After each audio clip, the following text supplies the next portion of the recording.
விஜய் ஒரு அரசியல் மாற்றம்லாம் புரட்சியெல்லாம் கிடையாது. இருந்தாலும் ஒரு கூட்டம் இருக்கு. தன்னுடைய அரசியலை தெரிந்து கொள்ளாதவன் நடுரோட்டுக்கு தான் போவான். நீங்க சொத்து வச்சிருக்கீங்க, காசு வச்சிருக்கீங்க, பணம் வச்சிருக்கீங்க, எல்லாம் இருக்கு. அதிகாரம் இல்லைன்னா அது எதையுமே அனுபவிக்க முடியாது உன்னால. அப்படி ஒரு அதிகாரம் தவறான கையில் போயிடக்கூடாது.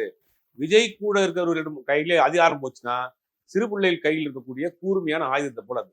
தன்னையும் குத்தி கிழிச்சுக்கிறோம், அடுத்தவங்களையும் குத்தி காலி ஆக்கிறோம். அப்படி ஒரு ஆபத்து நடந்துட்டு இருக்கு. குடும்பத்துல நம்ம எல்லாரும் சொல்லிக் கொடுக்குறோம். சம்பாதிக்க சொல்லிக் கொடுக்குறோம், படிக்க சொல்லிக் கொடுக்குறோம். தனக்கான அரசியலை எப்படி பார்க்கணுங்கிறத சொல்லிக் கொடுக்கறதின் தவறியதன் விளைவு 41 பேர் அன்னைக்கு இறந்துட்டோம். நம்ம அதைத்தான் நம்ம திரும்பி திரும்பி இந்த ஒரு விழிப்புணர்வா சொல்லணும். ஒரு அரசியலற்ற கூட்டம் ஒண்ணு சேர்ந்தா என்ன ஆகும், ஒரு அரசியலற்ற தலைவன் இருந்தா நாடு என்ன ஆகுறது ஒரு சின்ன உதாரணம். இவர்கள் கையில் ஆட்சி அதிகாரம் என்ன ஆகும்? ஆமா, தமிழ்நாட்டுக்கு இன்னைக்கு ஏகப்பட்ட இன்னைக்கு அகில இந்திய அளவில் பாத்தீங்கன்னா பாஜக பெரும்பாலான மாநிலங்களை கண்ட்ரோல் கொண்டு வந்தாங்க. விரல் விட்டு எண்ணக்கூடிய மாநிலங்கள் தான் பாஜக உள்ள போகிறதுக்கு முயற்சி செஞ்சுட்டு இருக்க மாநிலம். எனக்கு தெரிஞ்சு தமிழ்நாடும் கேரளா மட்டும்தான். தமிழ்நாடு, கேரளா, வெஸ்ட் பெங்கால்.